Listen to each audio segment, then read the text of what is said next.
सीधा रुख करते हैं राजीव रंजन की तरफ। राजीव, जब भी देश में कोई बड़ा सियासी घटनाक्रम होता है, आप जनता के बीच पहुंच जाते हैं। आप पहुंच गए महाराष्ट्र, मुंबई आप पहुंच गए हैं, तो जनता के दृष्टिकोण से भी इस पूरे सियासी घटनाक्रम को देखना बहुत जरूरी हो जाता है। जनता किस तरह से देख रही है? 2019 के बाद 4 बार शपथ ग्रहण हो चुका है, प्रदेश की 2 पार्टियां 4 हिस्सों में बढ़ चुकी है। जनता का दृष्टिकोण, और दूसरा यह कि नंबर गेम जो हो रहा है कि 36 और 37 का आंकड़ा यह अजीत पवार के पास होना चाहिए, उस आंकड़े के बारे में क्या अजीत पवार यह आंकड़ा पार कर पाएंगे? आपका विश्लेषण।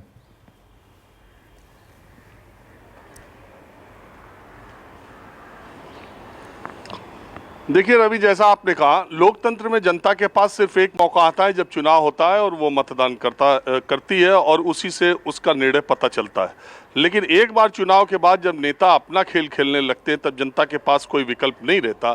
तब मैं उनके मन की बात और तब उन जन की बात जानने के लिए मैं लोगों के बीच में जाता हूँ कि जो भी परिस्थितियाँ ऊपर नीचे ये दांव पे चले जा रहे हैं, तो जनता इसमें किसके साथ है या जनता का रुख क्या है और जनता क्या ये जानना चाहती है। इसीलिए मैं उन जगहों पर जाता हूं जैसा आपने कहा।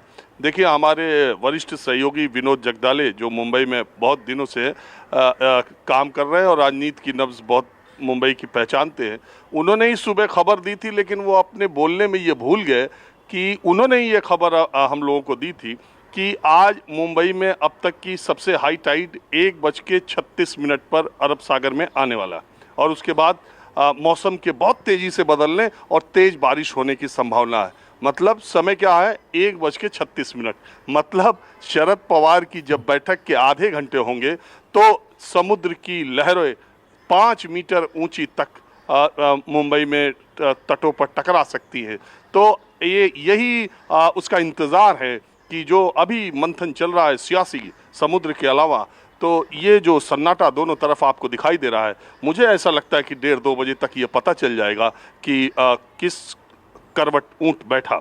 देखिए, बहुत सारे लोग जो हिंदी भाषी क्षेत्रों के हैं, उत्तर प्रदेश, बिहार या उत्तर भारत के लोग, महाराष्ट्र में शरद पवार की क्या स्थिति है और अजीत पवार की क्या स्थिति है, ये समझाने के लिए मुझे कई मामलों में मुलायम सिंह यादव और शरद पवार में एक समानता है। देखिए, अपनी पीढ़ी के आखिरी नेता हैं शरद पवार, और दूसरी बात है कि अपने जो वो उस वक्त के नेताओं की जो कार्यशैली थी, जिसमें कि नेता हर तालुका, हर जिला, हर तहसील के कार्यकर्ताओं को नाम से जानता था और उनके सुख दुख में भागी रहकर उसने उन लोगों को आगे बढ़ाया है। तो ऐसे ही मुलायम सिंह थे और ऐसे ही शरद पवार हैं। मैं आपको बताऊं, जब 4 साल पहले यह घटनाक्रम हुआ था, अजीत पवार ने फडणवीस के साथ जब शपथ ली थी, उस बार भी यशवंत राव चौहान सेंटर जहां आज बैठक है, शरद पवार ने बैठक बुलाई थी। उस वक्त भी एनसीपी के ज़्यादातर कार्यकर्ताओं नेताओं में इस बात का भ्रम था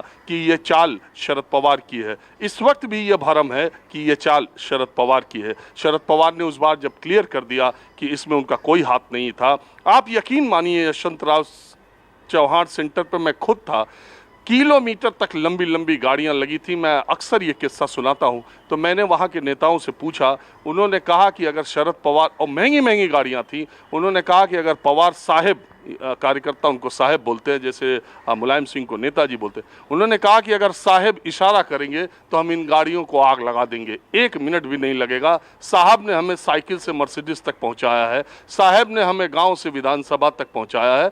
तो शरद पवार अपने कार्यकर्ताओं से जुड़े हुए ऐसे नेता हैं। दूसरी तरफ अगर आप समाजवादी पार्टी की तब की बात करें 6 साल पहले की, तो जो कद समाजवादी पार्टी में शिवपाल यादव का था, नंबर 2 का, जो संगठन में उनकी पकड़ थी, जो कार्यकर्ताओं के बीच उनकी पैठ थी, जो कार्यकर्ताओं से उनका सामंजस्य और संबंध था, जो संगठन और सरकार में नंबर 2 की हैसियत शिवपाल यादव की थी, over a period of time Ajit Pawar की भी शिवसेना एनसीपी में वही स्थिति है। वो उतने ही ताकतवर हो गए। प्रफुल्ल पटेल का अगर अमर सिंह से आप जोड़ना चाहें, लेकिन मैं थोड़ा अलग मानता हूं दोनों को। और आप इसी तरह से समझिए कि जैसे वहां की समाजवादी पार्टी में जो स्थिति थी, वैसे एनसीपी में ऐसी स्थिति है। अब मुलायम सिंह खुद ये बात अलग बैठक बुलाते तो मुझे पक्का यकीन है कि उत्तर प्रदेश के समाजवादी पार्टी के नेता भी कन्फ्यूज़न में रहते कि ये नेताजी की चाल है या नेताजी पता नहीं क्या सोच रहे हैं, बैठक में जाके पता चलेगा। उसी तरह मुंबई और महाराष्ट्र की एनसीपी नेताओं को अभी बहुत भरम है कि शरद पवार चाहते क्या हैं और उनका कहना क्या है। लेकिन जो बात विनोद जगदाले ने कही वो बिल्कुल सही उन्होंने बात कही कि शरद पवार ने ये ठान लिया है कि जो भी विधायक और एमपी आज उनकी बैठक में शामिल नहीं होगा, परसों से और उसके बाद उन्हीं के विधानसभा क्षेत्रों में शरद पवार लगातार रैलियां करेंगे और उनको उनकी औकात बताने का काम करेंगे। 83 बरस के मराठा ने ये तय कर लिया है। लेकिन सवाल ये है कि वर्तमान परिस्थितियों में क्या होने जा रहा है। शरद पवार को 15 से ज़्यादा विधायकों की ज़रूरत है।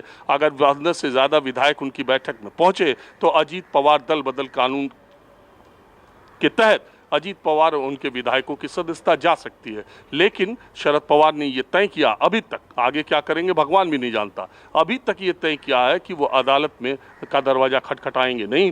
तो यकीन मानिए रवि की अब से 2-2.5-3 घंटे के बाद आपको मुंबई की 2 खबरें मिलेंगी, एक सियासत में ज्वार भाटे की और एक अरब महासागर के ज्वार भाटे की। साफ तौर से और किस मौसम किस करवट रुख लेगा ये देखने वाली बात होगी, शरद पवार की तरफ या अजीत पवार की तरफ।